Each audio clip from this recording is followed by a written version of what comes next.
अस्सलाम वालेकुम स्टूडेंट्स। आज हम बात करेंगे अल्काइल हैलाइड के मेथड्स ऑफ प्रिपरेशन के हवाले से। अल्काइल हैलाइड दो तरीक़ों से बन सकते हैं और वो दोनों मेथड्स जो हैं वो आपने चैप्टर 8 के अंदर डिस्कस किए हुए हैं। अगर आप चैप्टर 8 के रिएक्शंस को ज़रा दोबारा से रिवाइज करें तो एक मेथड हेलोजिनेशन ऑफ अल्केन्स का हमने पढ़ा था, यानी कोई भी अल्केन मालिक्यूल लेके अगर हम उसकी हेलोजिनेशन करें यानी उसका हेलोजन के साथ रिएक्शन करवाएं क्लोरीन के साथ या ब्रोमीन वगैरह के साथ, तो उस सूरत में भी प्रोडक्ट के तौर पे आपको अल्काइल हैलाइड जो है वो हासिल हो सकता है। इसके लिए आप अगर 8वें चैप्टर का अल्केन का पोर्शन जो है उसका चौथा और आखिरी रिएक्शन हेलोजिनेशन ऑफ अल्केन वाला पढ़ें, जिसमें वो एक तवील फ्री रेडिकल मैकेनिज्म आपको दिखाया गया है सारा, तो वो बेसिकली यही मेथड है जिसको हम हेलोजिनेशन ऑफ अल्केन्स कहते हैं। और स्टेप बाय स्टेप उसमें अल्केन के मालिक्यूल से एक एक हाइड्रोजन उतरती जाती है और उसकी जगह पे हेलोजन जो है वो रिप्लेस होती जाती है। तो ये बेसिकली हम उसी रिएक्शन की बात कर रहे हैं।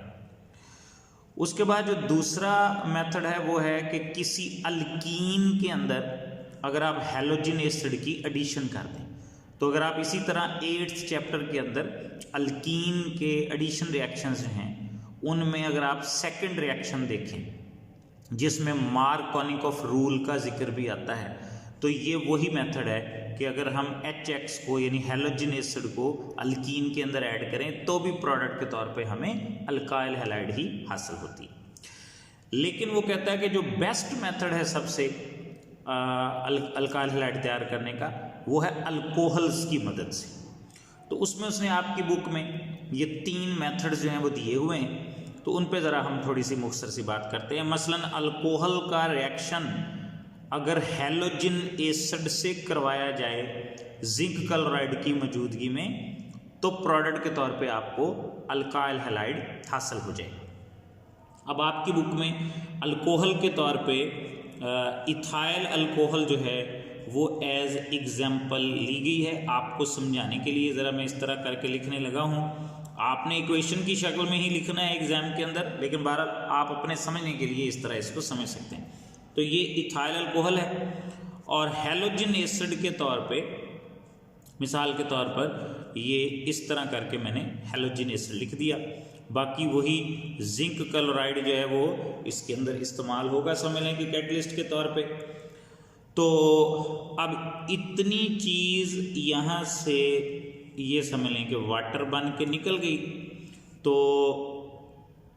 X जो बच गया या हेलोजन का एटम जो बच गया वो इस हाइड्रोक्सिल ग्रुप की जगह यहाँ इथाइल ग्रुप के साथ जो है वो अटैच हो जाएगा। तो ये बन जाएगा CH3 CH2 और X, यानी कि ये बन गया अल्काइल हैलाइड, यानी कि इथाइल हैलाइड हम इसको कहेंगे, और साथ में वाटर जो है वो अजाफी प्रोडक्ट के तौर पे वजूद में आ गया।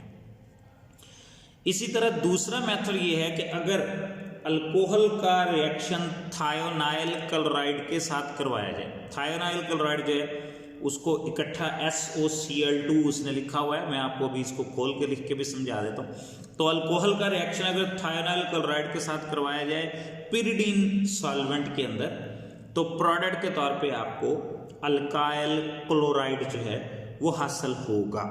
मिसाल के तौर पे अब उसी तरह सपोज ये जनरली हमने ले लिया अल्कोहल का मालिक्यूल, ये अल्कोहल का जनरल फार्मूला है, और थायोनाइल क्लोराइड जो है उसको मैं आपको समझाने के लिए यूं लिख देता हूं कि थायोनाइल क्लोराइड बेसिकली ये शय होती है S डबल बॉन्ड O और इर्द गिर्द दोनों क्लोरीन्स।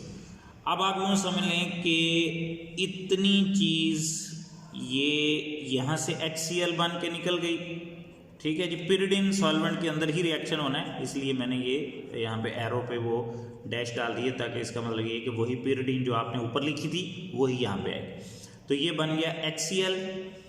उसके बाद ये जो इतना हिस्सा है SO वाला और ये O वाला, ये आपस में मिलके बन जाएगा SO2, और इधर से पीछे ये अल्काइल ग्रुप और इधर से ये बच गई क्लोरीन, तो ये मिलके अल्काइल क्लोराइड आपको बना कर दे देंगे।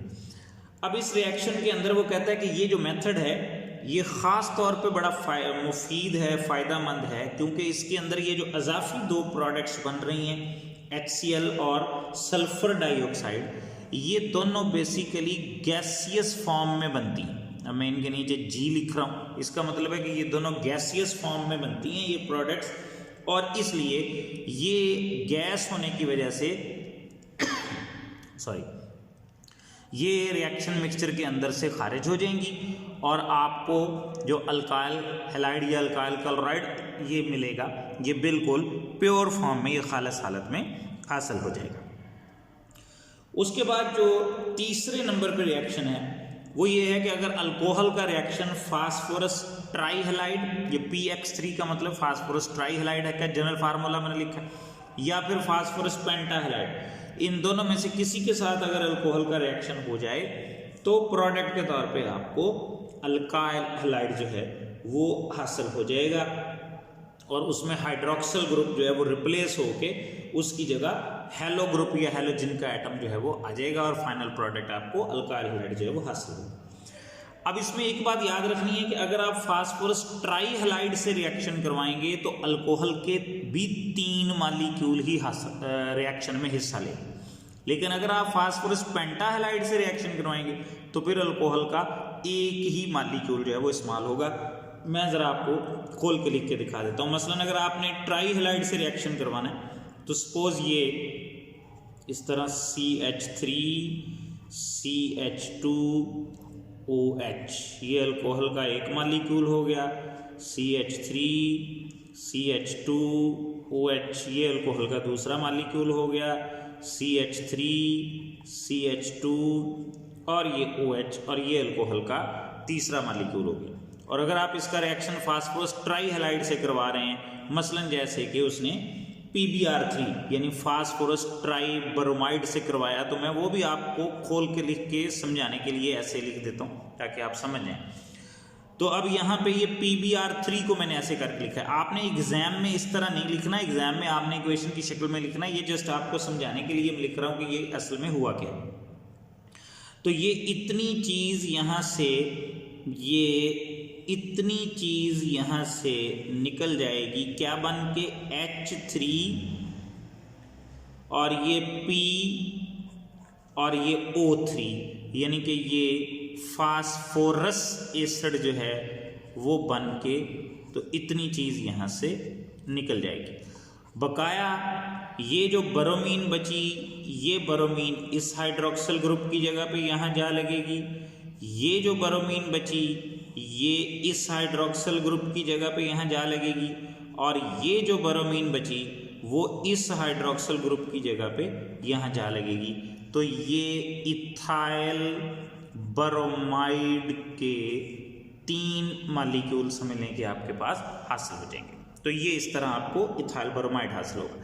अगर आप रिएक्शन करवाते हैं अल्कोहल का फास्फोरस पेंटाहैलाइड के साथ, तो उसमें अल्कोहल का जो है वो एक ही मॉलिक्यूल इस्तेमाल होना है। मसलन जैसे आपकी बुक में उसने ये फास्फोरस पेंटाक्लोराइड के साथ रिएक्शन दिखाया हुआ है, ये है इथाइल अल्कोहल, और ये PCl5 जो है वो आपको आप समझ लें कि मैंने ऐसे लिख के दिखा दिया कि ये 5 क्लोरीन के एटम हो गए।